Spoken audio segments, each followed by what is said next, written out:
Hello students, my name is Kainat and I am from Alamkul. Today we'll discuss some of the important questions related to the chapter motion of class 9. Okay, so let's start with the first chapter. This is right on your screen. On a 100 kilometer track, a train travels the first 30 kilometer at a uniform speed of 30 kilometer per hour. How fast must the train travel the next 70 kilometers so as to average 40 kilometer per hour for the entire trip?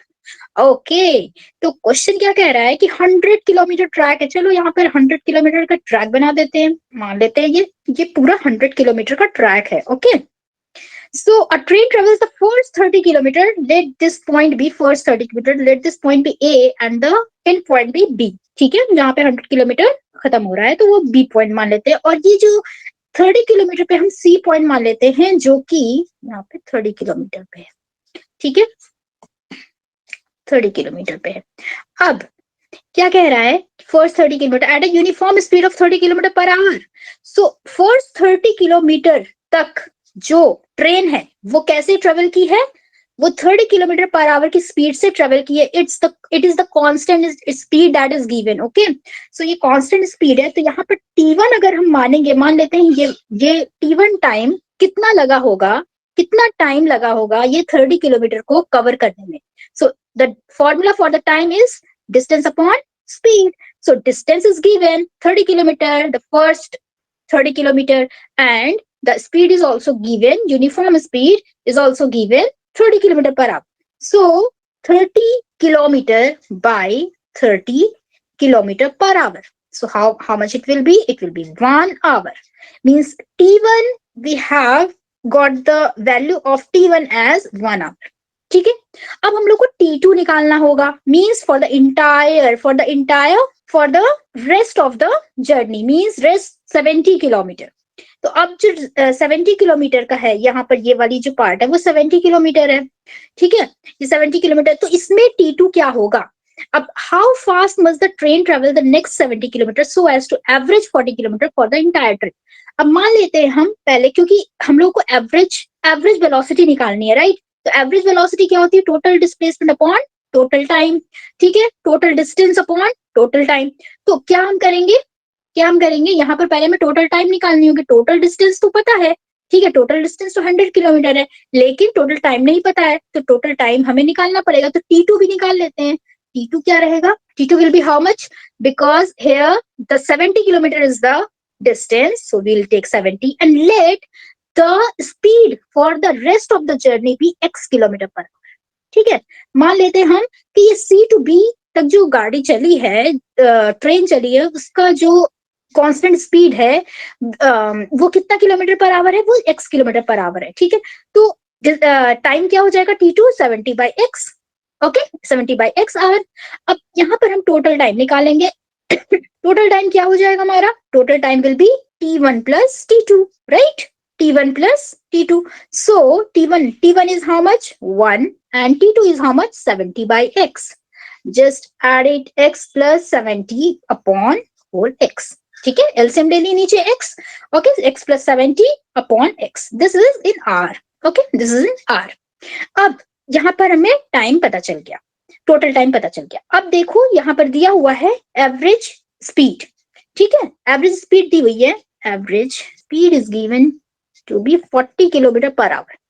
मतलब इसको, जो train है उसको कितनी speed से rest of the journey को चलना होगा, किस स्पीड से चलना होगा कि उसकी जो एवरेज स्पीड हो जाएगी वो 40 किलोमीटर पर आवर हो जाएगी।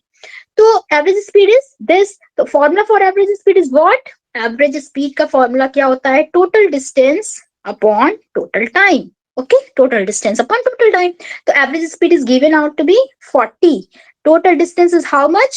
As we already are knowing that total distance is 100 kilometer. 100 kilometer, right? 100 kilometer. So writing here that 100 upon how much? Total time. We have got the value for total time, that is x plus 70 upon x. Okay, x will go to its numerator. ठीक है, numerator में चला जाएगा, तो ये क्या हो जाएगा 100 into x upon x plus 70. Simplifying, इसको इधर भेज देते हैं, ये पूरे डिनोमिनेटर को इधर भेज देंगे. How much it will B 40x plus 4 7 जा. Wait, we can do one thing to simplify our calculation. 0 and 0 will get cancelled from here. ठीक है, 0 0 को कैंसिल कर देते हैं. ओके, और फिर उसके बाद हम क्या करते हैं, अब जाके हम x प्लस 70 को 4 के पास लेके जाएंगे. तो 4x plus how much it will B 280 is equal to 10x. Now 280 will be equal to how much? 10x minus 4x, that is 6x. So 6x will be how much? 280. So x will be how much? 280 upon 6. It will be, if we'll going to cancel it by 2, so it will be 3 and it will be what? 140. And it will come out to be 3 5s are, in how much? 3 4s are 12. Okay, and then 2 carry. तो कितना बचा? 6.67. Okay, this will be your speed for the rest of the journey. ठीक है, 46.67 kilometre per our. This will be the speed for the rest of your journey. जो हम लोग यहाँ पर क्या किए थे, लेट किए थे x किलोमीटर पर आवर, उसी की वैल्यू हम लोग के पास आ गई, जो कि यहाँ पर क्वेश्चन पूछ रहा था. How fast must train travel the next 70 kilometre. ठीक है, नेक्स्ट 70 किलोमीटर उसे कितना चलना पड़ेगा? 46.67 किलोमीटर पर आवर की स्पीड से उसे चलना पड़ेगा. सो दैट एवरेज जो वेलोसिटी, एवरेज जो स्पीड हो जाएगी उसकी क्या हो जाएगी? 40 किलोमीटर पर आवर. ठीक है, let's come to the another question. Okay, come to the another question. An insect moves along a circular path of radius 10 centimeter with a constant speed. ठीक है, insect move कर रहा है along a circular path. This is the path that is given with a constant speed. It takes 1 minute to move from a point on the path to the diametrically opposite point. ठीक है, A point से कहाँ आया है? ये चल करके B point पे आया है. ठीक है, A पॉइंट से कहाँ आया है? B पॉइंट पे आया है. इस जो सर्कल का जो रेडियस, सर्कुलर पाथ का जो रेडियस है वो 10 सेंटीमीटर है. 10 सेंटीमीटर है. ठीक है, radius is given as 10 centimetre with a constant. It takes 1 minute to move from one point of the. ये कितना दूर चला है? A से लेके C से होते हुए B तक चला है. मींस हाफ सर्कल चला है ये, राइट? तो हाफ सर्कल चला है तो डिस्टेंस कितना हो जाएगा? How much distance would it have covered? Distance covered by the insect कितना हो जाएगा? pi r हो जाएगा, because 2 pi r क्या होता है? पूरा होल circumference होता है सर्कल का.